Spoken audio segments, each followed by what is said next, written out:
दोस्तों नमस्कार, स्वागत है आपका हमारे YouTube चैनल उद्देश्य क्लासेस 91 में। दोस्तों हम लोग यूपीएससी यानी कि संघ लोक सेवा आयोग द्वारा आयोजित पूर्व वर्षों की प्रश्नों की जो श्रृंखला देख रहे थे, उसके तहत दोस्तों हम लोगों ने history, polity and governance, Indian geography और वर्ल्ड ज्योग्राफी को ऑलरेडी कंप्लीट कर लिया है, जिससे संबंधित वीडियोस हमारे चैनल पर ऑलरेडी अपलोडेड की जा चुकी हैं। ठीक है दोस्तों, अब जो नेक्स्ट सब्जेक्ट हम लोगों ने स्टार्ट किया था वह था पर्यावरण एवं पारिस्थितिकी यानी कि इन्वायरमेंट एंड इकोलॉजी से संबंधित प्रश्नों को हम लोग देख रहे थे। ठीक है दोस्तों, जिसमें हमारा टॉपिक चल रहा था दोस्तों इकोसिस्टम यानी कि पारिस्थितिक तंत्र। ठीक है दोस्तों, हम इस श्रृंखला में दोस्तों 2023 से लेकर 2011 तक के प्रश्नों को देखेंगे, जिसमें दोस्तों हम लोगों ने 2020 तक के प्रश्नों को ऑलरेडी कवर कर लिया है। यानी कि इन्वायरमेंट एंड इकोलॉजी में जो हमारा इकोसिस्टम टॉपिक है उससे संबंधित हम लोगों ने 2020 तक के प्रश्नों को कवर कर लिया है। अब इस वीडियो में हम इससे आगे के प्रश्नों को देखेंगे दोस्तों। ठीक है, तो ध्यानपूर्वक देखिएगा, सारे प्रश्न हमारे इकोसिस्टम टॉपिक से मोस्ट इंपॉर्टेंट होंगे। जो हमारी 16 जून 2024 को परीक्षा लगी हुई है उसकी दृष्टि से हमारे सारे पीवाईक्यू यानी कि previous year question most important होंगे। ठीक है, तो ध्यानपूर्वक देखिएगा, 2020 के प्रश्न को एक बार देखेंगे, फिर आगे के प्रश्नों को हम कवर करेंगे। ठीक है, तो ध्यानपूर्वक देखें क्या कह रहा है। 2020 में जो पूछा गया पहला प्रश्न है उसको देखिए। कह रहा है कि निम्नलिखित में से कौन सा संरक्षित क्षेत्र कावेरी बेसिन में स्थित है। फिर से देखिए, कह रहा है कि निम्नलिखित में से कौन सा संरक्षित क्षेत्र कावेरी बेसिन में स्थित है। तो इसमें पहला कह रहा है दोस्तों नागरहोल राष्ट्रीय उद्यान, दूसरा कह रहा है हमारा कि पापीकोंडा राष्ट्रीय उद्यान, तीसरा कह रहा है सत्यमंगलम बाघ आरक्षित क्षेत्र और चौथा कह रहा है वायनाड वन्यजीव अभ्यारण्य। ठीक है, एक बार और प्रश्न पढ़ेंगे। कह रहा है कि निम्नलिखित में से कौन सा संरक्षित क्षेत्र हमारा कावेरी बेसिन में स्थित है। तो पहला पॉइंट कह रहा है कि नागरहोल राष्ट्रीय उद्यान, दूसरा कह रहा है पापीकोंडा राष्ट्रीय उद्यान, तीसरा कह रहा है सत्यमंगलम बाघ आरक्षित क्षेत्र और चौथा कह रहा है वायनाड वन्यजीव अभ्यारण्य। ठीक है, कह रहा है प्रश्न हमारा कि नीचे दिए गए कूट का प्रयोग कर सही उत्तर चुनिए। तो इसमें सही आंसर मार्क करेंगे दोस्तों, केवल 1, 3 और 4 हमारा बिल्कुल सही आंसर होगा। ठीक है, यानी कि ऑप्शन सी हम बिल्कुल राइट आंसर मार्क करेंगे। यानी कि दोस्तों हमारा नागरहोल राष्ट्रीय उद्यान, सत्यमंगलम बाघ आरक्षित क्षेत्र और वायनाड वन्यजीव अभ्यारण्य, यह तीनों ही क्या है दोस्तों हमारे कावेरी बेसिन में स्थित हैं। ये तीनों ही संरक्षित क्षेत्र हमारे कावेरी बेसिन में स्थित हैं। इस पॉइंट को याद रखिएगा, कौन कौन से, वह हो जाएगा दोस्तों हमारा नागरहोल राष्ट्रीय उद्यान, सत्यमंगलम बाघ आरक्षित क्षेत्र और वायनाड वन्यजीव अभ्यारण्य, यह तीनों ही संरक्षित क्षेत्र हमारे कावेरी बेसिन में स्थित हैं। जबकि पापीकोंडा राष्ट्रीय उद्यान दोस्तों हमारा कावेरी बेसिन में नहीं स्थित है। इस पॉइंट को याद रखिएगा। ठीक है, सही आंसर हम लोगों ने मार्क किया ऑप्शन सी, केवल 1, 3 और 4 पॉइंट सही है, बाकी सेकेंड पॉइंट हमारा गलत दिया गया है। ठीक है, व्याख्या इंपॉर्टेंट है, चलिए इसकी व्याख्या देखेंगे क्या दिया गया है, ध्यानपूर्वक देखिएगा। ठीक है, चलिए एक बार व्याख्या देखें यहाँ क्या कह रहा है। कह रहा है दोस्तों कि नागरहोल राष्ट्रीय उद्यान हमारा कर्नाटक में कावेरी बेसिन में स्थित एक महत्वपूर्ण राष्ट्रीय उद्यान एवं बाघ आरक्षित क्षेत्र है। क्या है, कह रहा है कि नागरहोल राष्ट्रीय उद्यान कर्नाटक में कावेरी बेसिन में स्थित एक महत्वपूर्ण राष्ट्रीय उद्यान एवं बाघ आरक्षित क्षेत्र है। ठीक है, यह राजीव गांधी राष्ट्रीय उद्यान के रूप में भी जाना जाता है और कावेरी नदी बेसिन में स्थित जो अन्य महत्वपूर्ण संरक्षित क्षेत्र हैं वह हैं बांदीपुर बाघ आरक्षित क्षेत्र, फिर है दोस्तों हमारा मुदुमलाई बाघ आरक्षित क्षेत्र, फिर है हमारा वायनाड वन्यजीव अभ्यारण्य, फिर है सत्यमंगलम बाघ आरक्षित क्षेत्र आदि। ठीक है, पापीकोंडा राष्ट्रीय उद्यान दोस्तों आंध्र प्रदेश के पूर्वी और पश्चिमी गोदावरी जिलों एवं तेलंगाना के क्या है दोस्तों खम्मन जिले में फैला है। यह गोदावरी नदी बेसिन के अंतर्गत आता है, अतः विकल्प सी हमारा बिल्कुल सही आंसर होगा। ठीक है, एक बार और व्याख्या देखें कि नागरहोल राष्ट्रीय उद्यान कर्नाटक में कावेरी बेसिन में स्थित एक महत्वपूर्ण राष्ट्रीय उद्यान एवं बाघ आरक्षित क्षेत्र है। यह राजीव गांधी राष्ट्रीय उद्यान के रूप में भी जाना जाता है। कावेरी नदी बेसिन में स्थित अन्य महत्वपूर्ण संरक्षित क्षेत्र हैं बांदीपुर बाघ आरक्षित क्षेत्र, मुदुमलाई बाघ आरक्षित क्षेत्र, वायनाड वन्यजीव अभ्यारण्य, सत्यमंगलम बाघ आरक्षित क्षेत्र आदि। ठीक है, पापीकोंडा राष्ट्रीय उद्यान आंध्र प्रदेश के पूर्वी और पश्चिमी गोदावरी जिलों एवं तेलंगाना के खम्मन जिले में फैला है। यह गोदावरी नदी बेसिन के अंतर्गत आता है, अतः विकल्प सी हम बिल्कुल राइट आंसर मार्क करेंगे। ठीक है, एक बार और प्रश्न हम पढ़ेंगे, देखेंगे ध्यानपूर्वक क्या दिया गया है। ध्यानपूर्वक यहां देखिए, 2020 में पूछा गया प्रश्न है दोस्तों, कह रहा था कि निम्नलिखित में से कौन सा संरक्षित क्षेत्र कावेरी बेसिन में स्थित है। पहला कह रहा है कि नागरहोल राष्ट्रीय उद्यान, बिल्कुल सही है। दूसरा कह रहा है दोस्तों पापीकोंडा राष्ट्रीय उद्यान, यह हमारा गलत दिया गया है। तीसरा कह रहा है सत्यमंगलम बाघ आरक्षित क्षेत्र, यह भी सही है। वायनाड वन्यजीव अभ्यारण्य, यह भी सही है। तो कावेरी बेसिन में जो हमारे संरक्षित क्षेत्र स्थित हैं दोस्तों वह है नागरहोल राष्ट्रीय उद्यान, सत्यमंगलम बाघ आरक्षित क्षेत्र और वायनाड वन्यजीव अभ्यारण्य। तो सही आंसर हम लोगों ने मार्क किया ऑप्शन सी, केवल 1/3 और 4th पॉइंट हमारे सही हैं, सेकंड पॉइंट हमारा गलत दिया गया है। इस पॉइंट को याद रखिएगा। ठीक है दोस्तों, सब्जेक्ट देख रहे थे हम पर्यावरण एवं पारिस्थितिकी और टॉपिक चल रहा था हमारा पारिस्थितिकी तंत्र यानी कि इकोसिस्टम। ठीक है, चलिए दोस्तों बढ़ेंगे आगे के प्रश्न की तरफ, ध्यानपूर्वक देखिएगा। 2017 में जो हमारा इकोसिस्टम टॉपिक से पूछा गया प्रश्न है उसको हम देखेंगे। ठीक है, ध्यानपूर्वक देखिए यहाँ क्या कह रहा है। कह रहा है दोस्तों हमारा, ध्यानपूर्वक देखिएगा, जो पूछा गया प्रश्न है, कह रहा है कि पारिस्थितिक दृष्टिकोण से क्या है, कह रहा है कि पारिस्थितिक दृष्टिकोण से पूर्वी घाटों और पश्चिमी घाटों के बीच एक अच्छा संपर्क होने के रूप में निम्नलिखित में से किसका महत्व अधिक है। फिर से देखिए क्या कह रहा है। कह रहा है कि पारिस्थितिक दृष्टिकोण से पूर्वी घाटों और पश्चिमी घाटों के बीच एक अच्छा संपर्क होने के रूप में निम्नलिखित में से किसका महत्व अधिक है। तो बिल्कुल सही आंसर मार्क करेंगे दोस्तों, सत्यमंगलम बाघ आरक्षित क्षेत्र यानी कि दोस्तों सत्यमंगलम टाइगर रिजर्व। ठीक है, फिर से देखिए क्या कह रहा है। कह रहा है कि पारिस्थितिक दृष्टिकोण से पूर्वी घाटों और पश्चिमी घाटों के बीच एक अच्छा संपर्क होने के रूप में निम्नलिखित में से किसका महत्व अधिक है। तो याद रखें सत्यमंगलम बाघ आरक्षित क्षेत्र यानी कि सत्यमंगलम टाइगर रिजर्व। एक बार और देखेंगे कि पारिस्थितिक दृष्टिकोण से पूर्वी घाटों और पश्चिमी घाटों के बीच एक अच्छा संपर्क होने के रूप में निम्नलिखित में से किसका महत्व अधिक है। तो याद रखें दोस्तों, सही आंसर मार्क करेंगे सत्यमंगलम बाघ आरक्षित क्षेत्र यानी कि सत्यमंगलम टाइगर रिजर्व। ठीक है, व्याख्या इंपॉर्टेंट है, ध्यानपूर्वक इसकी व्याख्या देख लेंगे। ठीक है, यहां देखें क्या कह रहा है। कह रहा है कि सत्यमंगलम टाइगर रिजर्व दोस्तों एरिया पश्चिमी घाट के साथ साथ एक बाघ आरक्षित एवं सुरक्षित क्षेत्र है जो तमिलनाडु में क्या है दोस्तों अवस्थित है। ठीक है, इसे 2008 में वन्यजीव अभ्यारण्य यानी कि वाइल्ड लाइफ सेंचुरी के रूप में घोषित किया गया था। और सत्यमंगलम फॉरेस्ट रेंज दोस्तों पश्चिमी घाट एवं पूर्वी घाट के मिलन स्थल पर अवस्थित नीलगिरी बायोस्फीयर रिजर्व में अवस्थित क्या है दोस्तों एक वन्यजीव गलियारा है। फिर से देखें क्या कह रहा है कि सत्यमंगलम टाइगर रिजर्व एरिया पश्चिमी घाट के साथ साथ एक बाघ आरक्षित एवं सुरक्षित क्षेत्र है जो तमिलनाडु में अवस्थित है। इसे 2008 में वन्यजीव अभ्यारण्य के रूप में घोषित किया गया था। सत्यमंगलम फॉरेस्ट रेंज पश्चिमी घाट एवं पूर्वी घाट के मिलन स्थल पर अवस्थित नीलगिरी बायोस्फीयर रिजर्व में अवस्थित क्या है दोस्तों एक वन्यजीव गलियारा है। ठीक है, तो इस पॉइंट को याद रखिएगा। प्रश्न एक बार और पढ़ेंगे, देखेंगे ध्यानपूर्वक क्या कह रहा है।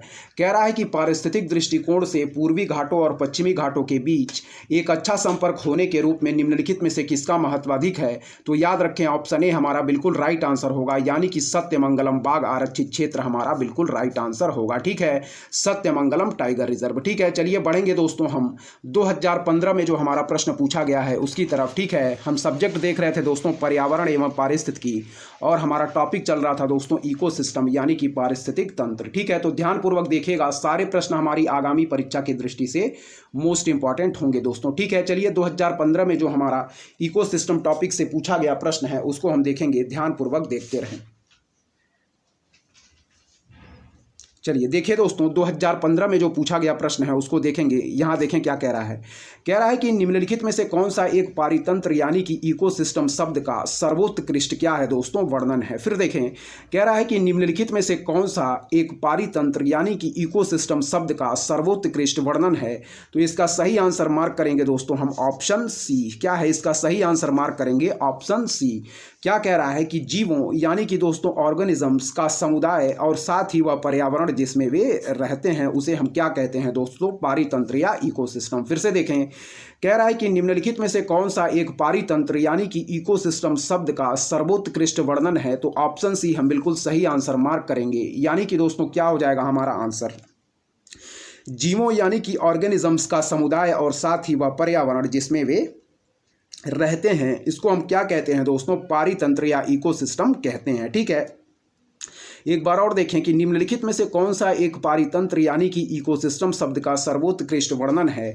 तो याद रखें जीवों यानी कि ऑर्गेनिजम्स का समुदाय और साथ ही वह पर्यावरण जिसमें वे रहते हैं। ऑप्शन सी हम बिल्कुल राइट आंसर मार्क करेंगे, इस पॉइंट को याद रखिएगा। व्याख्या इंपॉर्टेंट है, चलिए व्याख्या हम देखेंगे क्या कह रहा है, ध्यानपूर्वक देखिएगा। ठीक है, देखें यहाँ कह रहा दोस्तों हमारा कि पारिस्थितिक तंत्र यानी कि जिसे हम इकोसिस्टम कहते हैं शब्द का प्रयोग सर्वप्रथम दोस्तों एजी टांसले ने 1935 में किया। फिर से देखें, कह रहा है कि पारिस्थितिक तंत्र यानी कि इकोसिस्टम शब्द का प्रयोग सर्वप्रथम एजी टांसले ने 1935 में किया।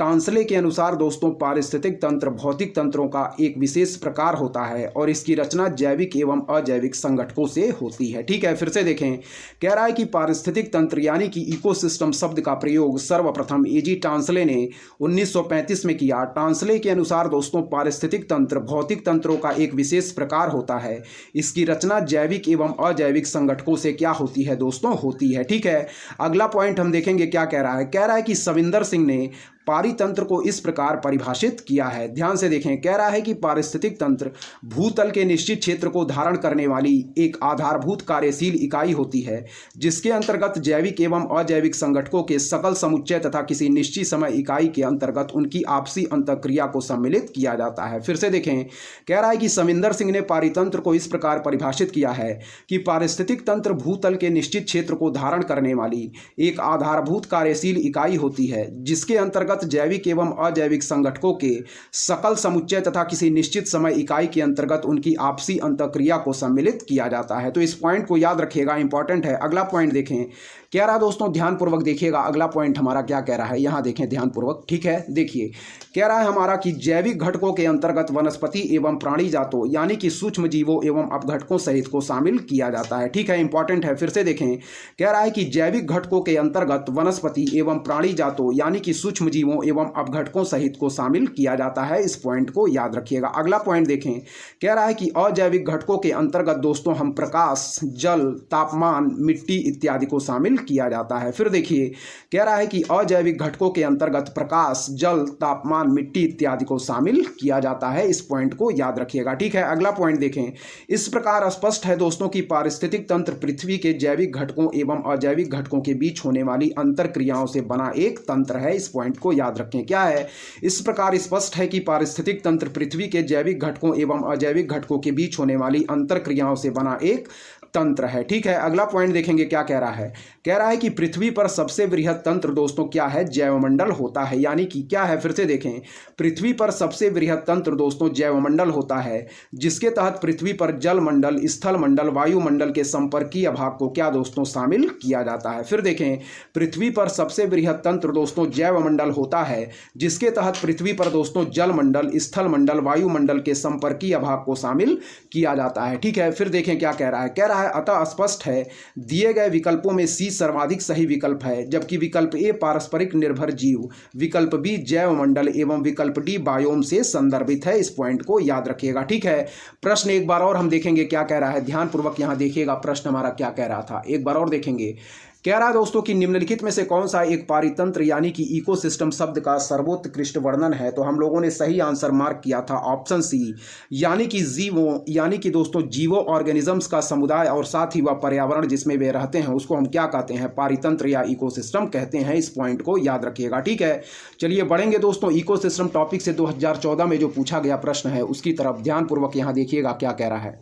ठीक है, देखिए, कह रहा दोस्तों 2014 में जो हमारा पूछा गया प्रश्न है, सब्जेक्ट देख रहे थे दोस्तों पर्यावरण एवं पारिस्थितिकी और टॉपिक चल रहा था इकोसिस्टम यानी कि पारिस्थितिक तंत्र। ठीक है, देखें 2014 में जो इस टॉपिक से पूछा गया प्रश्न है, कह रहा है कि निम्नलिखित में से कौन सा या कौन से पृथ्वी ग्रह पर कार्बन चक्र में कार्बन डाइऑक्साइड का योगदान करता है या करते हैं। ठीक है, फिर से देखेंगे, कह रहा है कि निम्नलिखित में से कौन सा या कौन से पृथ्वी ग्रह पर कार्बन चक्र में कार्बन डाइऑक्साइड का योगदान करता है या करते हैं। ठीक है, तो पहला पॉइंट दोस्तों कह रहा है हमारा ज्वालामुखी क्रिया, दूसरा कह रहा है दोस्तों श्वसन, तीसरा कह रहा है प्रकाश संश्लेषण और चौथा कह रहा है दोस्तों जैव पदार्थ का क्षय।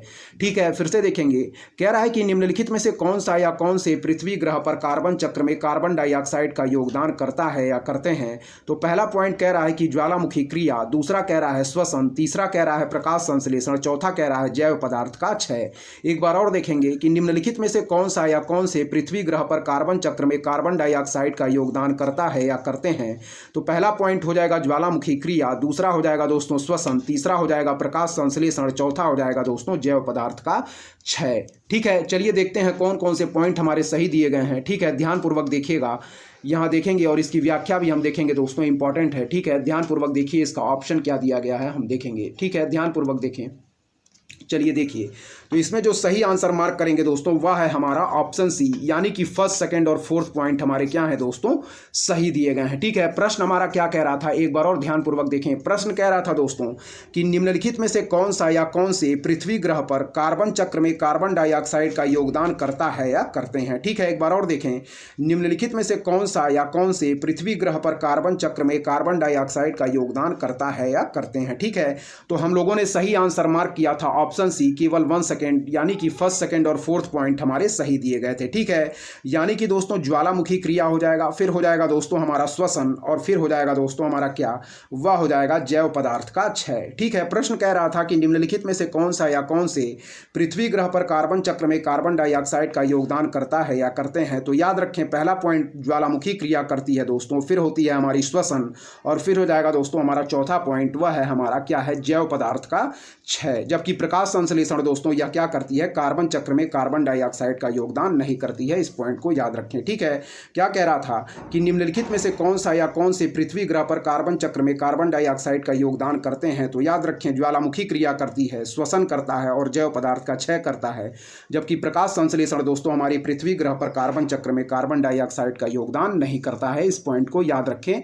ऑप्शन सी हम लोगों ने सही आंसर मार्क किया, फर्स्ट, सेकंड और फोर्थ पॉइंट सही दिए गए हैं, जबकि थर्ड पॉइंट हमारा गलत दिया गया। व्याख्या इंपॉर्टेंट है, ध्यानपूर्वक इसकी व्याख्या देखेंगे।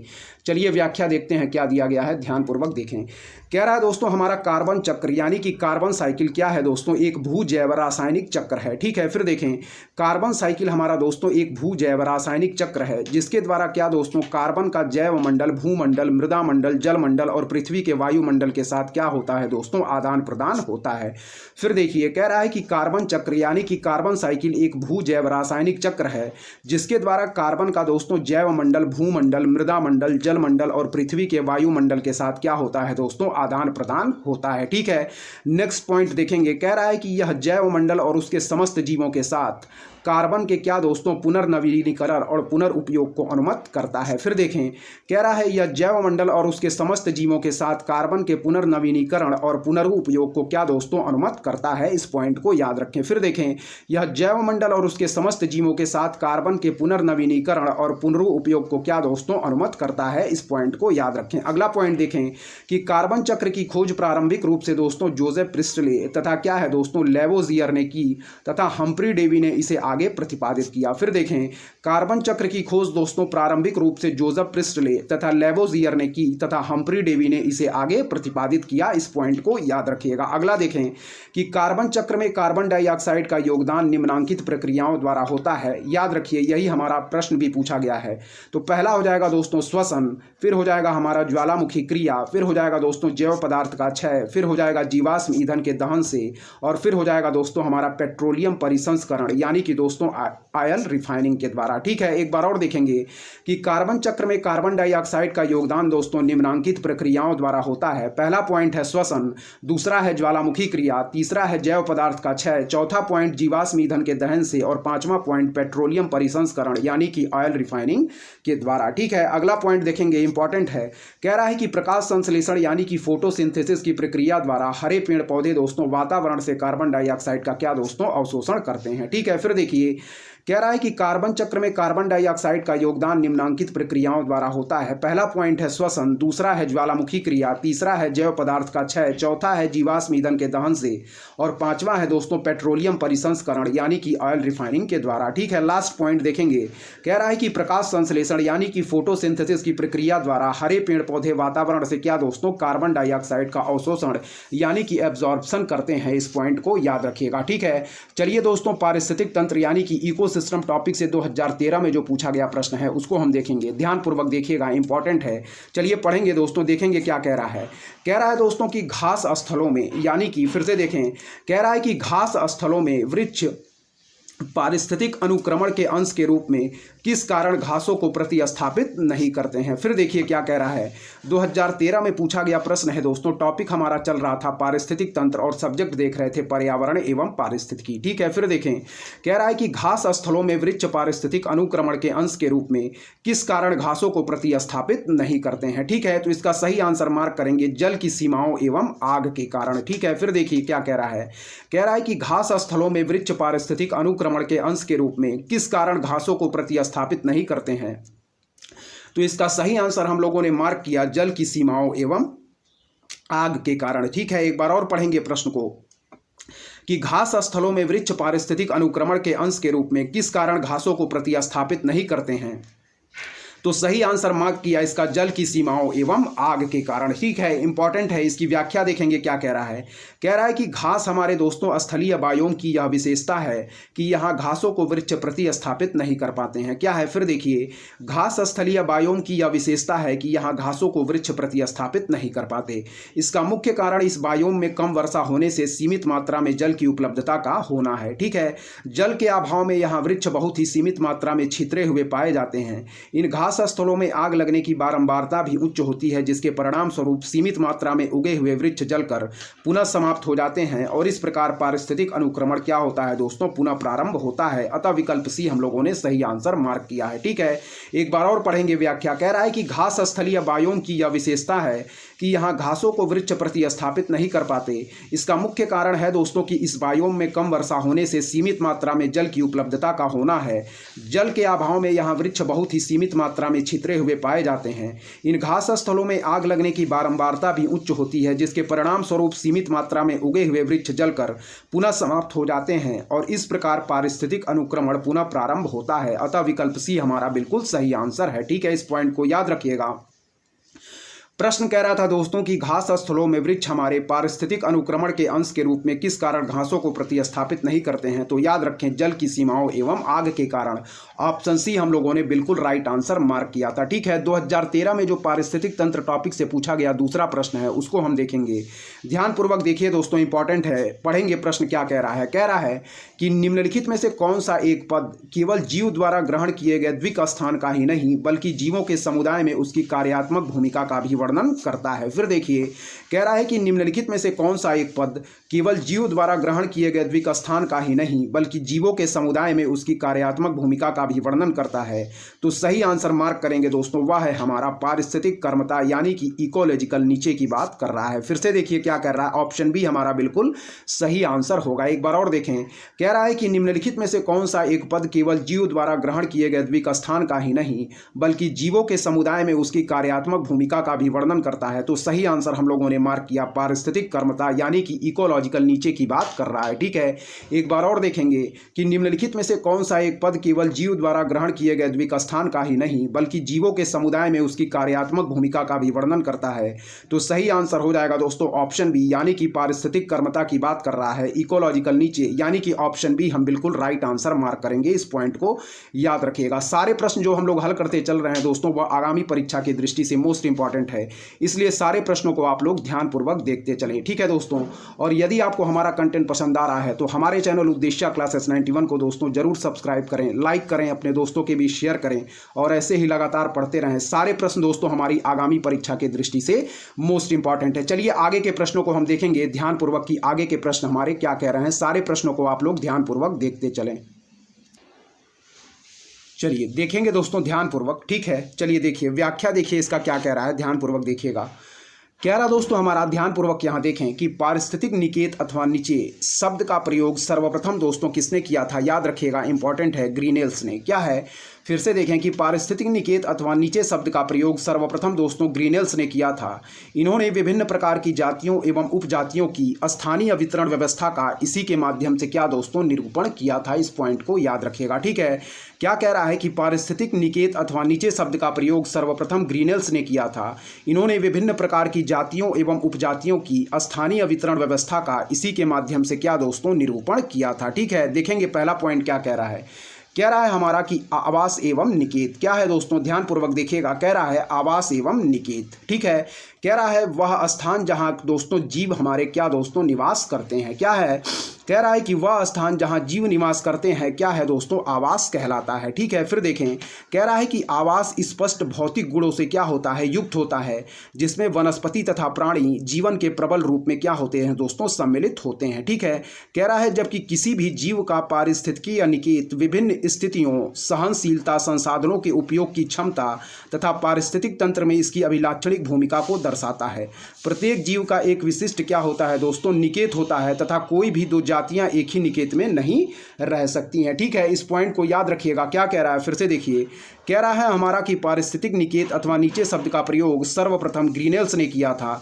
इन्होंने विभिन्न प्रकार की जातियों एवं उपजातियों की स्थानीय वितरण व्यवस्था का इसी के माध्यम से क्या दोस्तों निरूपण किया था। ठीक है, पहला पॉइंट देखिएगा क्या कह रहा है, कह रहा है कि आवास एवं निकेत। क्या कह रहा है, आवास एवं निकेत। ठीक है, यहाँ देखिएगा, कह रहा है कि वह स्थान जहाँ जीव क्या दोस्तों निवास करते हैं, वह स्थान जहाँ जीव निवास करते हैं। ठीक है, आवास कहलाता है। आवास स्पष्ट भौतिक गुणों से क्या होता है दोस्तों, युक्त होता है, जिसमें वनस्पति तथा प्राणी जीवन के प्रबल रूप में क्या हो दोस्तों सम्मिलित होते हैं। ठीक है, जबकि किसी भी जीव का पारिस्थितिकी या निकेत विभिन्न स्थितियों, सहनशीलता, संसाधनों के उपयोग की क्षमता तथा पारिस्थितिक तंत्र में इसकी अभिलाक्षणिक भूमिका को दर्शाता है। ठीक है, प्रत्येक जीव का एक विशिष्ट निकेत होता है तथा कोई भी दो जातियां एक ही निकेत में नहीं रह सकती हैं। इस पॉइंट को याद रखिएगा, इंपॉर्टेंट है। आगे देखेंगे दोस्तों संक्रमिका इकोटोन, जो कि कई बार परीक्षाओं में पूछा गया है। याद रखिएगा कि संक्रमिका इकोटोन हम कहते हैं दोस्तों दो या दो से अधिक विविध समुदायों के मध्य भौगोलिक संक्रमण क्षेत्र को हम संक्रमिका या इकोटोन कहते हैं। जैसे दोस्तों घास स्थल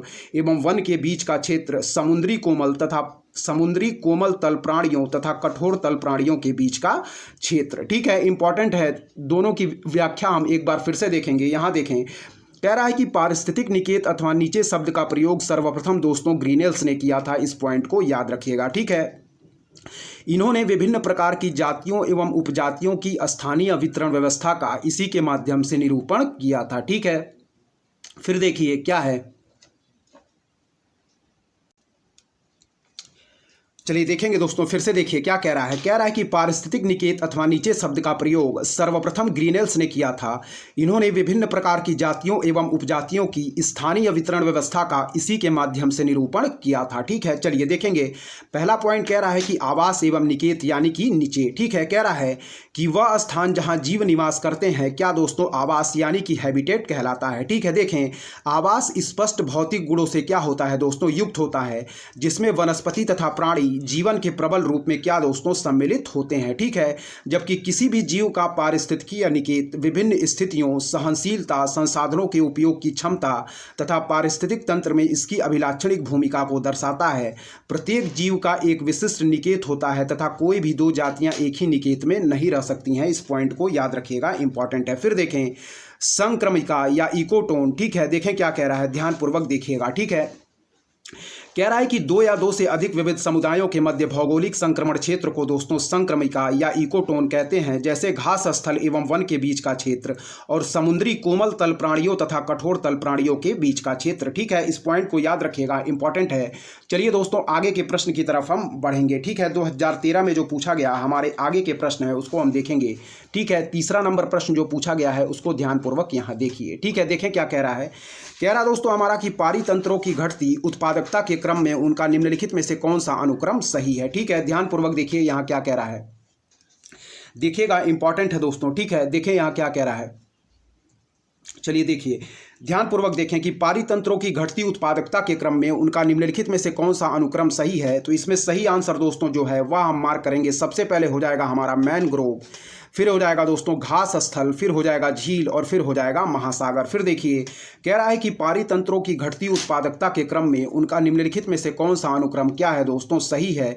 तो सबसे पहले हो जाएगा दोस्तों हमारा मैनग्रोव, फिर हो जाएगा घास स्थल, फिर हो जाएगा झील, फिर हो जाएगा महासागर। एक बार और देखें, पारितंत्रों की घटती उत्पादकता के क्रम में उनका निम्नलिखित में से कौन सा अनुक्रम सही है। तो सबसे पहले हो जाएगा मैनग्रोव, फिर हो जाएगा घास स्थल, फिर हो जाएगा झील और फिर हो जाएगा दोस्तों हमारा महासागर। ठीक है, व्याख्या इंपॉर्टेंट है। चलिए इसकी व्याख्या देखते हैं क्या दिया गया है, ध्यानपूर्वक यहां देखिएगा। ठीक है, देखें कह रहा है हमारा कि पारिस्थितिक तंत्र में जैवभार उत्पादन की दर उत्पादकता कहलाती है जो उत्पादन की दर की घोतक होती है। क्या है, फिर से देखें, कह रहा है कि पारिस्थितिक तंत्र में जैव भार उत्पादन की दर उत्पादकता कहलाती है जो उत्पादन की दर की घोतक होती है। ठीक है, उत्पादन का कार्य दोस्तों प्रकाश संश्लेषण तथा रसायन संश्लेषण द्वारा होता है। क्या है, फिर देखिए कह रहा है हमारा यहाँ पे कि पारिस्थितिक तंत्र में जैव भार उत्पादन की दर उत्पादकता कहलाती है जो उत्पादन की दर की क्या दोस्तों घोतक होती है। ठीक है, उत्पादन का कार्य प्रकाश संश्लेषण तथा रसायन संश्लेषण द्वारा होता है। ठीक है, फिर से पहला पॉइंट देखें क्या कह रहा है, कह रहा है कि सर्वोच्च उत्पादकता दोस्तों महाद्वीप यानी कि महासागरीय मिलन स्थलों ज्वारमुख पर क्या है दोस्तों पाई जाती है, जहां पर यह 10 से 25 ग्राम प्रति वर्ग प्रतिदिन होती है। उच्च उत्पादकता का द्वितीय क्षेत्र उष्ण आर्द्र वनावरण, छिछली झीलें, आर्द्र घास क्षेत्र तथा गहरे कृषि के क्षेत्र हैं, जहां पर उत्पादकता 3 से 16 ग्राम होती है। सबसे कम उत्पादकता 0.5 ग्राम गहरे महासागरों, रेगिस्तानों तथा आर्कटिक क्षेत्रों में होती है। ठीक है, एक बार और देखेंगे क्या कह रहा है।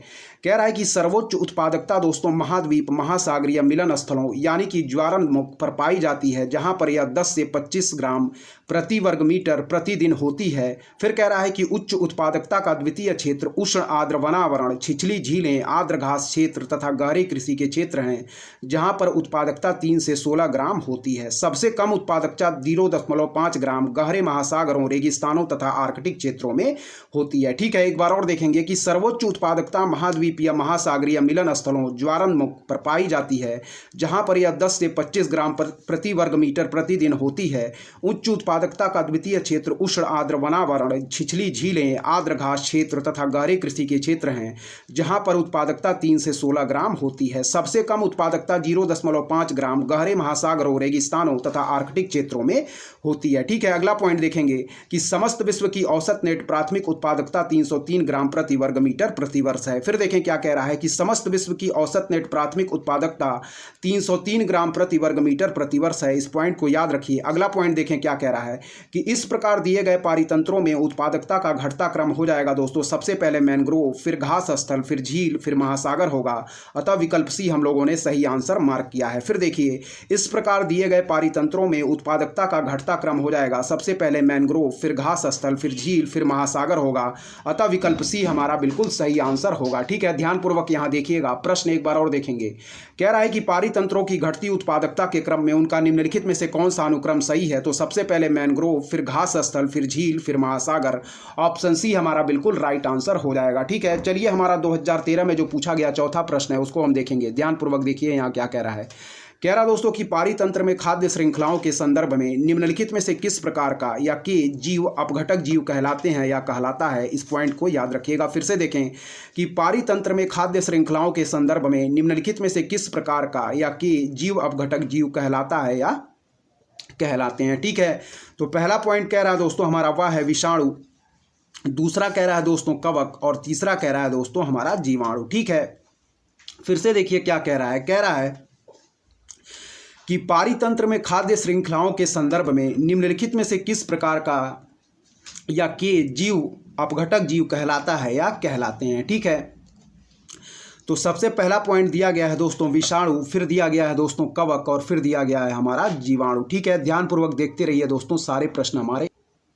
चलिए देखिएगा, कह रहा है कि पारितंत्र में खाद्य श्रृंखलाओं के संदर्भ में निम्नलिखित में से किस प्रकार का कि जीव अपघटक जीव कहलाता है या कहलाते हैं। पहला कह रहा है दोस्तों विषाणु यानी कि वायरस, फिर कह रहा है दोस्तों कवक यानी कि फंजाई और थर्ड हमारा कह रहा है दोस्तों जीवाणु यानी कि बैक्टीरिया। ठीक है, फिर देखें कि पारितंत्र में खाद्य श्रृंखलाओं के संदर्भ में निम्नलिखित में से किस प्रकार का या कि जीव अपघटक जीव कहलाता है या कहलाते हैं। तो पहला कह रहा है विषाणु, दूसरा कह रहा है कवक, तीसरा कह रहा है दोस्तों जीवाणु। ठीक है, तो इस पॉइंट को याद रखिएगा। सही आंसर हम देखेंगे इसका क्या दिया गया है, व्याख्या भी इसकी हम देखेंगे, व्याख्या भी इंपॉर्टेंट है। ठीक है, ध्यानपूर्वक देखिए क्या दिया गया है इसका आंसर। इसका जो सही आंसर मार्क करेंगे दोस्तों वह है हमारा ऑप्शन बी, यानी कि केवल सेकंड और थर्ड हमारे सही आंसर हो जाएंगे। ठीक है, याद रखिएगा ऑप्शन बी हम बिल्कुल सही आंसर मार्क करेंगे। ठीक है, प्रश्न हमारा कह रहा था दोस्तों, ध्यानपूर्वक देखिए, प्रश्न कह रहा था कि पारितंत्र में खाद्य श्रृंखलाओं के संदर्भ में निम्नलिखित में से किस प्रकार का या कि जीव अपघटक जीव कहलाते हैं या कहलाता है। ठीक है, तो सही आंसर हम लोगों ने मार्क किया ऑप्शन बी, केवल सेकंड और थर्ड, यानी कि कवक और जीवाणु हमारे दोस्तों क्या है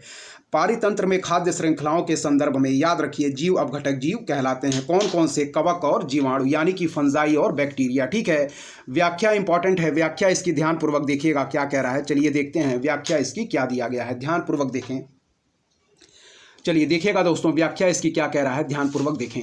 कह रहा दोस्तों कि जिस प्रकार उत्पादकता के लिए संश्लेषण एवं निर्माण क्रिया होती है उसी प्रकार अपघटन भी क्या है दोस्तों एक महत्वपूर्ण क्रिया है। ठीक है, फिर देखिए कह रहा है कि जिस प्रकार उत्पादकता के लिए संश्लेषण एवं निर्माण क्रिया होती है, उसी प्रकार अपघटन भी क्या है दोस्तों, एक महत्वपूर्ण क्रिया है। ठीक है, जिसमें अपघटकों द्वारा जटिल कार्बनिक पदार्थों को कार्बन डाइऑक्साइड, जल तथा अकार्बनिक पोषक तत्वों में क्या दोस्तों विभक्त किया जाता है तथा इस प्रक्रिया को संपादित करने वाले जीवों को दोस्तों अपघटक कहा जाता है, यानी कि डीकंपोजर कहा जाता है। फिर देखिए, जिस प्रकार उत्पादकता के लिए दोस्तों संश्लेषण एवं निर्माण क्रिया होती है, उसी प्रकार अपघटन भी क्या है दोस्तों, एक महत्वपूर्ण क्रिया है। ठीक है, जिसमें अपघटकों द्वारा जटिल कार्बनिक पदार्थों को कार्बन डाइऑक्साइड, जल तथा अकार्बनिक पोषक तत्वों में विभक्त किया जाता है तथा इस प्रक्रिया को संपादित करने वाले जीवों को दोस्तों याद रखें क्या, अपघटक यानी कि डीकंपोजर कहा जाता है। ठीक है, पहला पॉइंट जो दे रहा है उसको ध्यानपूर्वक देखिएगा दोस्तों, क्या कह रहा है देखें।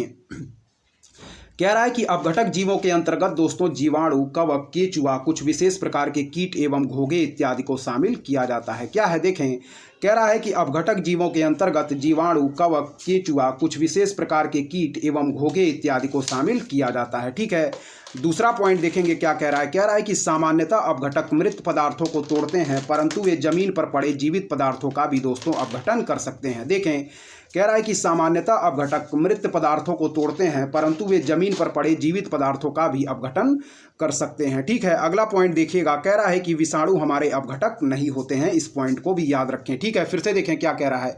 कह रहा है कि जिस प्रकार उत्पादकता के लिए संश्लेषण एवं निर्माण क्रिया होती है, उसी प्रकार अपघटन भी एक महत्वपूर्ण क्रिया है। ठीक है, जिसमें अपघटकों द्वारा जटिल कार्बनिक पदार्थों को कार्बन डाइऑक्साइड, जल तथा अकार्बनिक पोषक तत्वों में विभक्त किया जाता है तथा इस प्रक्रिया को संपादित करने वाले जीवों को अपघटक कहा जाता है। इस पॉइंट को याद रखें। ठीक है, पहला पॉइंट देखेंगे कि अपघटक जीवों के अंतर्गत दोस्तों जीवाणु, कवक, केचुआ, कुछ विशेष प्रकार के कीट एवं घोंघे इत्यादि को शामिल किया जाता है। ठीक है, फिर देखिए, सामान्यतः अपघटक मृत पदार्थों को तोड़ते हैं, परंतु वे जमीन पर पड़े जीवित पदार्थों का भी अपघटन कर सकते हैं। ठीक है, विषाणु याद रखिए दोस्तों हमारे अपघटक नहीं होते हैं, जबकि कवक एवं क्या दोस्तों जीवाणु हमारे अपघटक होते हैं। इस पॉइंट को याद रखिएगा। ठीक है, सही आंसर हम लोगों ने मार्क किया था ऑप्शन बी, केवल सेकंड और थर्ड। और प्रश्न हमारा कह रहा था कि पारितंत्र में खाद्य श्रृंखलाओं के संदर्भ में निम्नलिखित में से किस प्रकार के जीव अपघटक जीव कहलाते हैं या कहलाता है। तो याद रखिए दोस्तों, सही आंसर हम लोगों ने मार्क किया था कवक एवं जीवाणु। ऑप्शन बी, केवल सेकंड और थर्ड हमारा सही आंसर होगा। याद रखिए, विषाणु हमारे अपघटक की श्रेणी में नहीं आते हैं। ठीक है,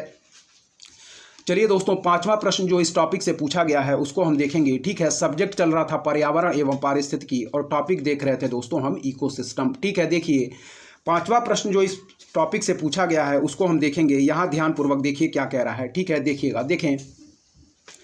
कह रहा है कि पारितंत्र में खाद्य श्रृंखलाओं के संदर्भ में निम्नलिखित कथनों पर क्या कीजिए दोस्तों, विचार कीजिए। ठीक है, फिर देखिए, पारितंत्र में खाद्य श्रृंखलाओं के संदर्भ में निम्नलिखित कथनों पर विचार कीजिए। पहला पॉइंट देखें क्या कह रहा है। कह रहा है कि खाद्य श्रृंखला उस क्रम का निदर्शन करती है, क्या है दोस्तों, जिससे जीवों की एक श्रृंखला एक दूसरे के आहार द्वारा क्या दोस्तों पोषित होती है। ठीक है, फिर से देखें क्या कह रहा है, ध्यानपूर्वक देखें। कह रहा है कि खाद्य श्रृंखला उस क्रम का निदर्शन करती है जिससे जीवों की एक श्रृंखला एक दूसरे के आहार द्वारा पोषित होती है। ठीक है, दूसरा पॉइंट ध्यानपूर्वक देखें। कह रहा है कि खाद्य श्रृंखला एक जात की समष्टि के अंतर्गत क्या दोस्तों पाई जाती है। ठीक है, तीसरा पॉइंट देखें। कह रहा है कि खाद्य श्रृंखला उस प्रत्येक जीव की संख्याओं का जो दूसरों के द्वारा खाई जाती है क्या दोस्तों निदर्शन करती है। ठीक है, फिर से देखिए क्या कह रहा है। प्रश्न हम फिर से देखेंगे, ध्यानपूर्वक देखिए। कह रहा है कि पारितंत्र में खाद्य श्रृंखलाओं के संदर्भ में निम्नलिखित कथनों पर विचार कीजिए। पहला पॉइंट कह रहा है कि खाद्य श्रृंखला उस क्रम का निदर्शन करती है दोस्तों जिससे जीवों की एक श्रृंखला एक दूसरे के आहार द्वारा पोषित होती है। ठीक है, फिर देखिए दूसरा कह रहा है कि खाद्य श्रृंखला एक जात की समष्टि के अंतर्गत पाई जाती है।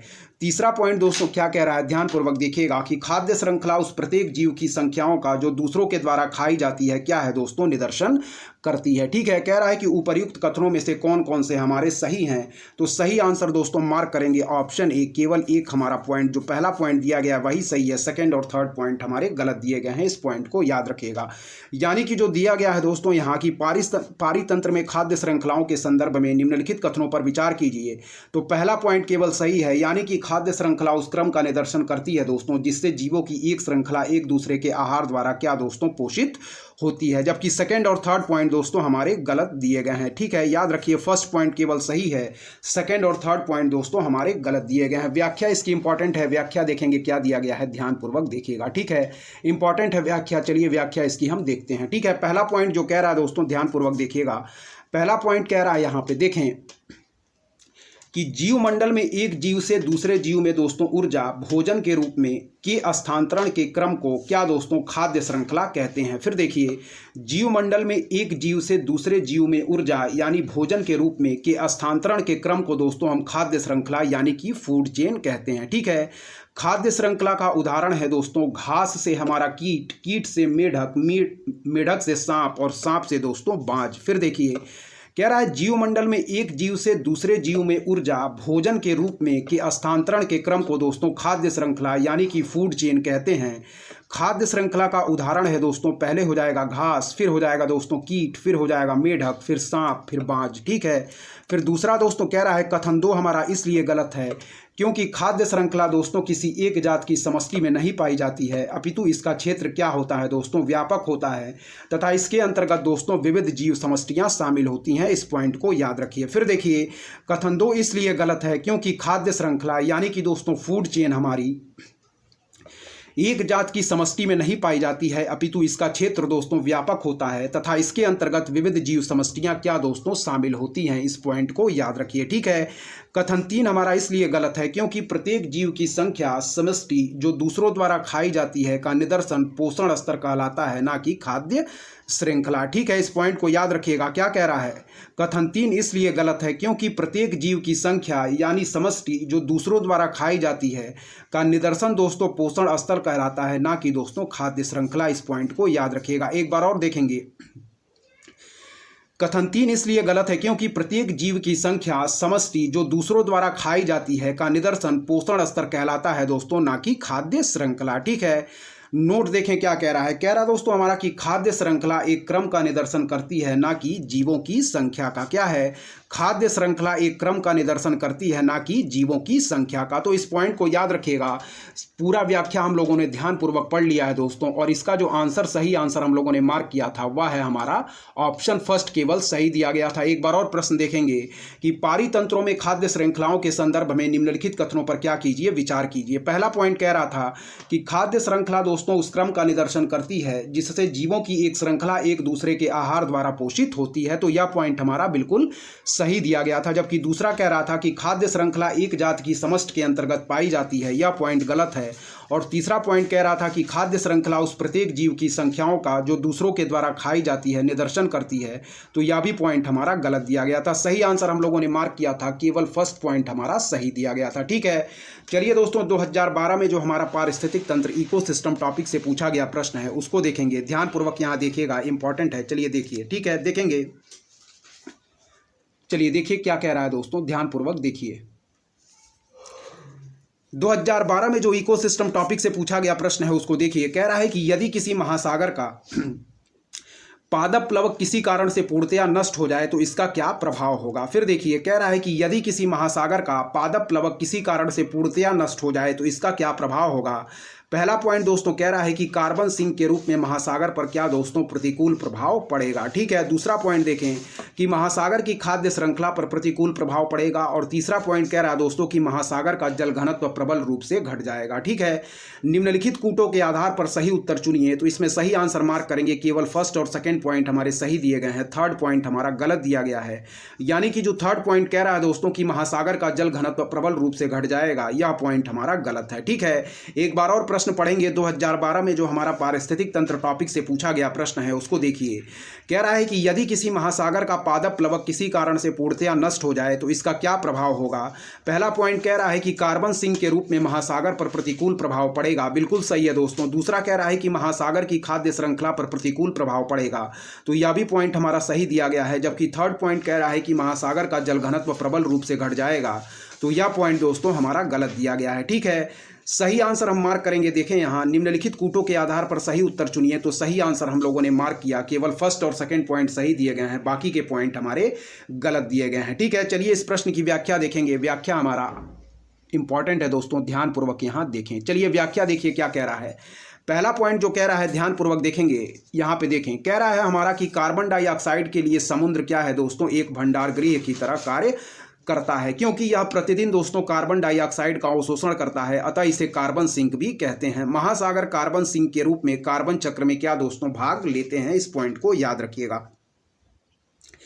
फिर से देखें क्या कह रहा है कि कार्बन डाइऑक्साइड के लिए समुद्र दोस्तों एक भंडार गृह की तरह कार्य करते हैं, क्योंकि यह प्रतिदिन दोस्तों कार्बन डाइऑक्साइड का क्या दोस्तों अवशोषण यानी कि एब्जॉर्प्शन करते हैं, अतः इसे कार्बन सिंक भी कहते हैं। महासागर कार्बन सिंक के रूप में दोस्तों कार्बन चक्र में भाग लेते हैं, इस पॉइंट को याद रखिएगा। ठीक है, फिर देखिए कि कार्बन डाइऑक्साइड के लिए समुद्र एक भंडार गृह की तरह कार्य करता है, क्योंकि यह प्रतिदिन दोस्तों कार्बन डाइऑक्साइड का अवशोषण करता है, अतः इसे कार्बन सिंक भी कहते हैं। महासागर कार्बन सिंक के रूप में दोस्तों याद रखिए हमारे कार्बन साइकिल में पार्टिसिपेट करते हैं। ठीक है, अगला पॉइंट देखेंगे, कह रहा दोस्तों ध्यानपूर्वक देखें कि पादप प्लवक हमारे महासागरीय पारितंत्र की क्या है दोस्तों, प्रारंभिक कड़ी है। फिर देखिए पादप प्लवक महासागरीय पारितंत्र की दोस्तों प्रारंभिक क्या है दोस्तों, कड़ी है, इस पॉइंट को याद रखें। ठीक है, ये वायुमंडल से दोस्तों कार्बन डाइऑक्साइड ग्रहण कर अपना भोजन निर्मित करते हैं तथा इन पादप प्लवक को क्या है दोस्तों, जीव प्लवक अपना आहार बनाते हैं। फिर देखिए कि पादप प्लवक महासागरीय पारितंत्र की प्रारंभिक कड़ी है, ये वायुमंडल से कार्बन डाइऑक्साइड ग्रहण कर अपना भोजन निर्मित करते हैं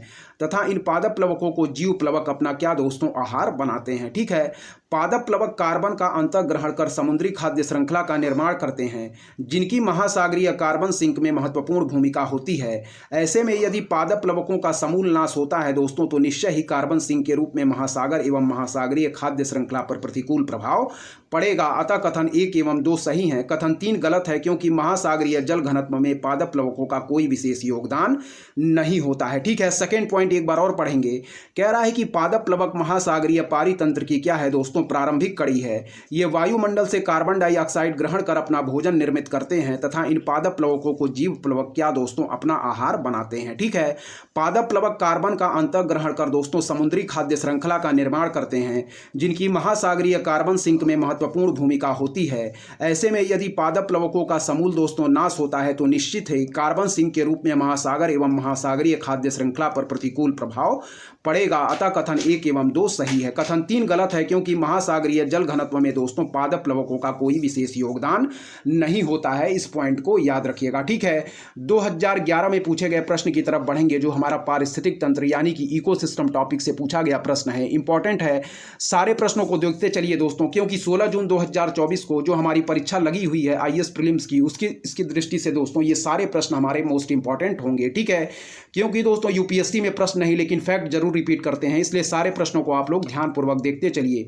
और दोस्तों यदि आपको हमारा कंटेंट पसंद आ रहा है तो हमारे चैनल उद्देश्य क्लासेस 91 को दोस्तों जरूर सब्सक्राइब करें, लाइक करें, अपने दोस्तों की भी शेयर करें और ऐसे ही लगातार पढ़ते रहें। चलिए 2011 में जो हमारा इकोसिस्टम टॉपिक से पूछा गया प्रश्न है उसको देखेंगे। ठीक है, और सब्जेक्ट चल रहा था दोस्तों हमारा इन्वायरमेंट एंड इकोलॉजी यानी कि पर्यावरण एवं पारिस्थितिकी, और टॉपिक चल रहा था दोस्तों इकोसिस्टम यानी कि पारिस्थितिक तंत्र। ठीक है, 2011 में जो पूछा गया प्रश्न है उसको देखिए, इंपॉर्टेंट है। कह रहा है कि पारितंत्र उत्पादकता के संदर्भ में समुद्री उत्प्रवाह यानी कि दोस्तों अपवेलिंग क्षेत्र महत्वपूर्ण है, क्योंकि ये निम्नांकित माध्यमों से क्या दोस्तों समुद्री उत्पादकता को बढ़ाते हैं। तो पहला पॉइंट कह रहा है कि अपघटक सूक्ष्म जीवियों को क्या है दोस्तों सतह पर लाकर। ठीक है, दूसरा पॉइंट कह रहा है कि पोषकों को सतह पर लाकर। तीसरा पॉइंट कह रहा है दोस्तों कि अधः स्थलीय जीवों को क्या है दोस्तों सतह पर लाकर। फिर देखिए क्या कह रहा है, कह रहा है कि पारितंत्र उत्पादकता के संदर्भ में समुद्री उत्प्रवाह यानी कि दोस्तों अपवेलिंग क्षेत्र महत्वपूर्ण है, क्योंकि ये निम्नांकित माध्यमों से समुद्री उत्पादकता क्या दोस्तों बढ़ाते हैं। पहला पॉइंट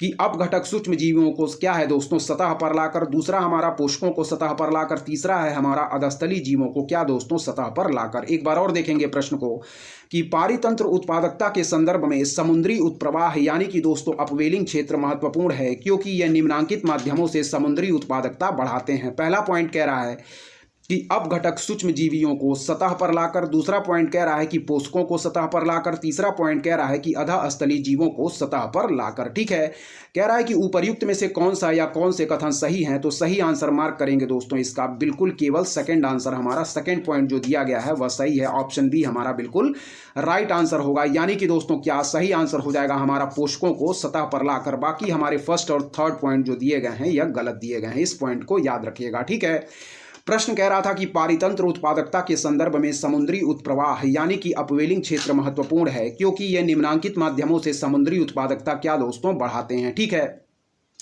तो पहला पॉइंट कह रहा था कि अपघटक सूक्ष्म जीवों को सतह पर लाकर, बिल्कुल गलत है दोस्तों। दूसरा कह रहा है कि पोषकों को सतह पर लाकर, यह पॉइंट हमारा सही दिया गया है। और तीसरा कह रहा है कि अधःस्थलीय जीवों को सतह पर लाकर, तो यह पॉइंट दोस्तों हमारा गलत दिया गया है। ठीक है, व्याख्या देखेंगे क्या कह रहा है। कह रहा है कि समुद्री उत्प्रवाह के क्षेत्र दोस्तों क्या है, हमारे पारितंत्रीय उत्पादकता के संदर्भ में महत्वपूर्ण यानी कि इंपॉर्टेंट होते हैं। फिर देखिए, समुद्री उत्प्रवाह के क्षेत्र दोस्तों पारितंत्रीय उत्पादकता के संदर्भ में महत्वपूर्ण होते हैं। पहला कह रहा है कि समुद्री उत्प्रवाह सागरीय तल से पोषक तत्वों को, फिर देखिए कि समुद्री उत्प्रवाह के क्षेत्र पारितंत्रीय उत्पादकता के संदर्भ में महत्वपूर्ण होते हैं। समुद्री उत्प्रवाह दोस्तों सागरीय तल से पोषक तत्वों को क्या है, हमारे सागरीय सतह पर लाते हैं। फिर देखिए, कह रहा है कि समुद्री उत्प्रवाह दोस्तों सागरीय तल से पोषक तत्वों को क्या है दोस्तों, सागरीय सतह पर लाते हैं। ठीक है, इसकी आगे की व्याख्या हम देखेंगे, ध्यानपूर्वक देखते चलिए, व्याख्या इसकी दोस्तों इंपॉर्टेंट है। ठीक है, देखिए इसकी आगे की व्याख्या क्या दिया गया है हम देखेंगे। ठीक है, देखें,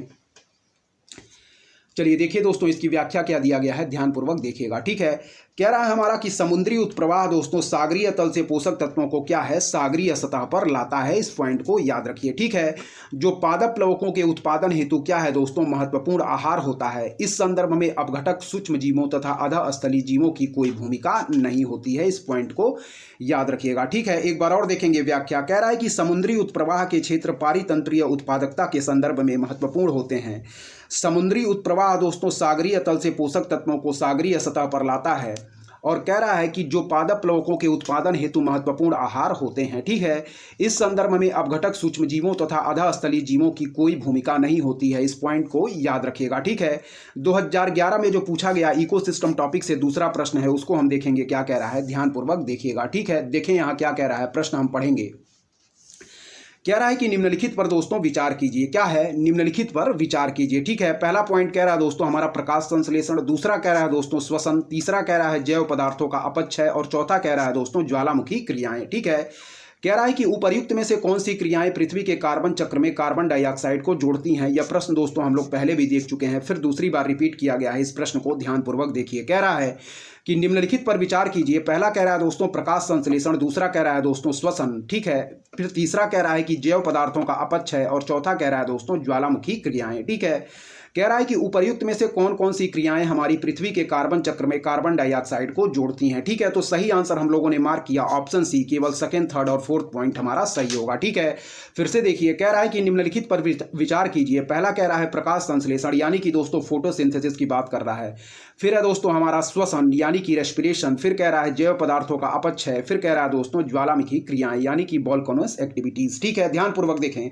कह रहा है कि उपर्युक्त में से कौन सी क्रियाएं पृथ्वी के कार्बन चक्र में कार्बन डाइऑक्साइड को जोड़ती हैं, तो सही आंसर हम लोगों ने मार्क किया ऑप्शन सी, केवल सेकंड, थर्ड और फोर्थ। ठीक है, व्याख्या देखेंगे, इंपॉर्टेंट है व्याख्या। चलिए देखते हैं दोस्तों इसकी क्या दिया गया है। सही आंसर हम लोगों ने मार्क किया था ऑप्शन सी, केवल सेकंड, थर्ड और फोर्थ। ठीक है, देखें, कह रहा है दोस्तों कि कार्बन चक्र वायुमंडल में कार्बन का हस्तांतरण एवं वायुमंडल से स्थल मंडल एवं जल मंडल में आदान प्रदान की अनवरत चलने वाली क्या है दोस्तों, एक प्रक्रिया है। ठीक है, यानी कि प्रोसेस है।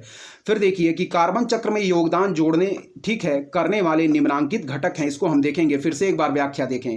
कह रहा है कि कार्बन चक्र वायुमंडल में कार्बन का हस्तांतरण एवं वायुमंडल से स्थल मंडल एवं जल मंडल में आदान प्रदान की क्या है दोस्तों, अनवरत चलने वाली प्रक्रिया है। एक बार और देखें, कार्बन चक्र वायुमंडल में कार्बन का हस्तांतरण एवं वायुमंडल से स्थल मंडल एवं जल मंडल में आदान प्रदान की अनवरत चलने वाली क्या है दोस्तों, एक प्रक्रिया है। ठीक है, कह रहा है कि कार्बन चक्र में योगदान जोड़ने करने वाले हमारे क्या है दोस्तों, निम्नांकित घटक हैं। ठीक है, सभी हमारी परीक्षा की दृष्टि से इंपॉर्टेंट हैं, ध्यानपूर्वक देखिएगा।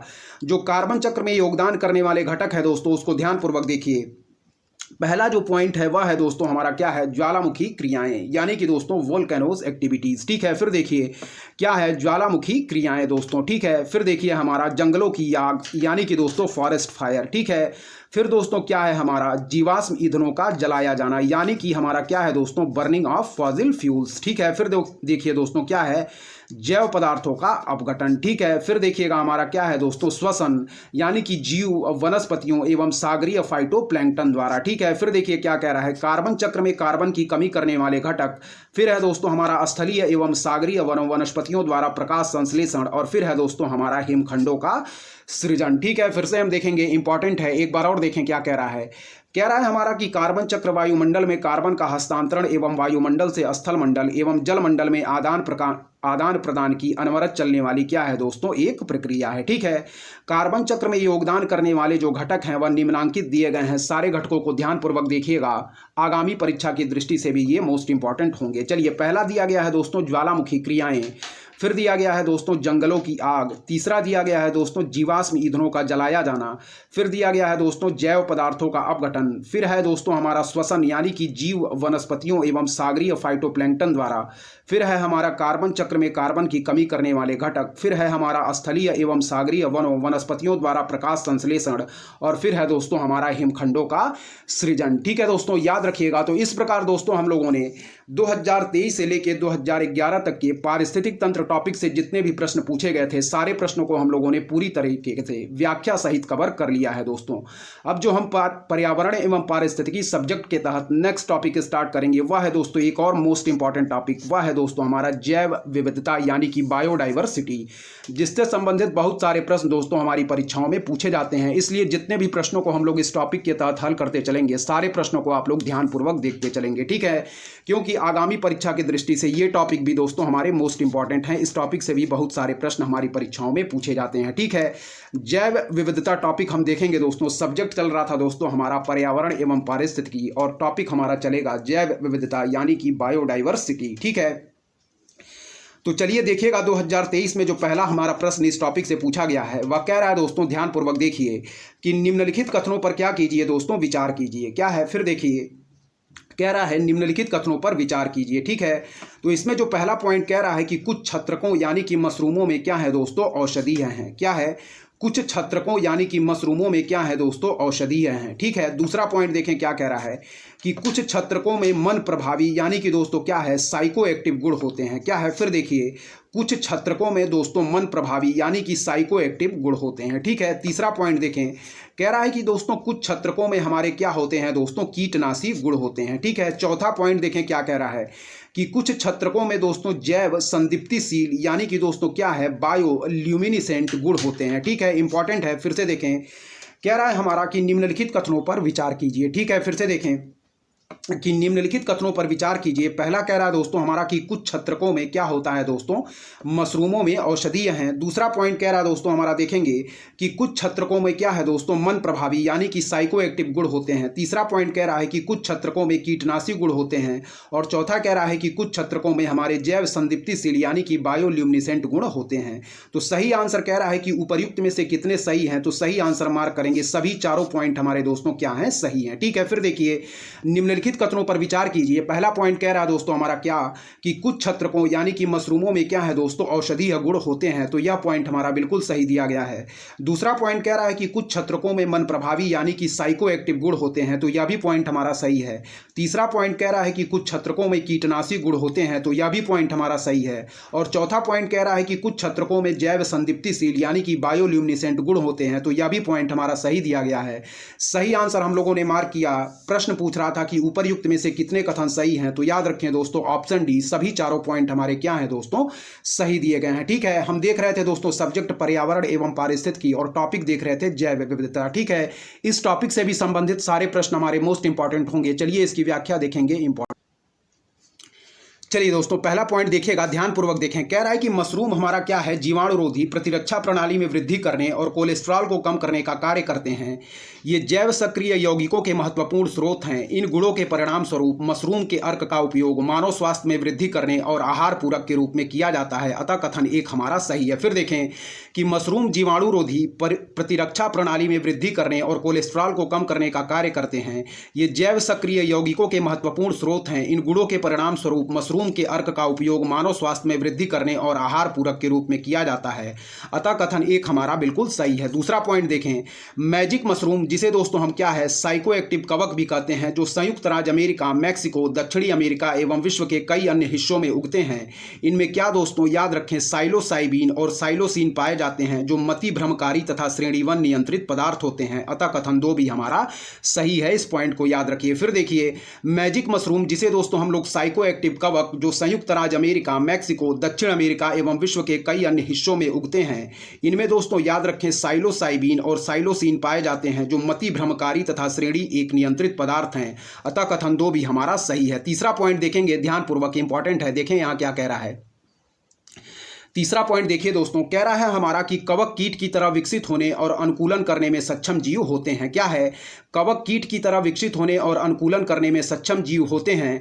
विगत कुछ वर्षों में दोस्तों कई सिंथेटिक कीटनाशकों के प्रति कीटों ने प्रतिरोधकता विकसित की है। परजीवी और मेजबान परभक्षी के बीच भी अन्य संबंध की तरह कवक आधारित क्या है दोस्तों, बायो पेस्टिसाइड्स जैव कीटनाशक में किसी भी अनुकूलन के साथ विकसित होने की क्षमता होती है। ये मनुष्यों और अन्य वन्य जीवों के लिए भी दोस्तों क्या होते हैं, गैर विषैले होते हैं। अतः कथन 3 हमारा सही है। ठीक है, फिर देखिए कि कवक कीट की तरह विकसित होने और अनुकूलन करने में सक्षम जीव होते हैं। विगत कुछ वर्षों में कई सिंथेटिक कीटनाशकों के प्रति कीटों ने प्रतिरोधकता विकसित की है। परजीवी और मेजबान परभक्षी के बीच किसी भी अन्य संबंध की तरह कवक आधारित बायो पेस्टिसाइड्स जैव कीटनाशक में किसी भी अनुकूलन के साथ विकसित होने की क्षमता होती है। ये मनुष्यों और अन्य वन्य जीवों के लिए भी गैर विषैले होते हैं। लास्ट पॉइंट देखिएगा कि पूर्वोत्तर भारतीय वनों में एक मशरूम प्रलेखन परियोजना ने न केवल कवक की 600 किस्मों के बारे में सूचित किया है, बल्कि एक बायोल्यूमिनेसेंट या जैव संदीप्तिशील गुण वाले मशरूम की किस्म की भी खोज की है। अतः कथन 4 भी हमारा सही है। ठीक है, क्या है? पूर्वोत्तर भारतीय वनों में एक मशरूम प्रलेखन परियोजना ने न केवल कवक की 600 किस्मों के बारे में सूचित किया है, बल्कि एक बायोल्यूमिनेसेंट या जैव संदीप्तिशील गुण वाले मशरूम की किस्म की खोज भी की है। इस पॉइंट को याद रखिएगा। अतः कथन 4 भी हमारा सही है। ठीक है दोस्तों, तो इस वीडियो में हम लोग यहीं तक रखते हैं। इसके बाकी बचे हुए जो पार्ट हैं यानी कि बायोडाइवर्सिटी के जो आगे के प्रश्न हैं उसको हम लोग नेक्स्ट वीडियो में कवर करेंगे दोस्तों।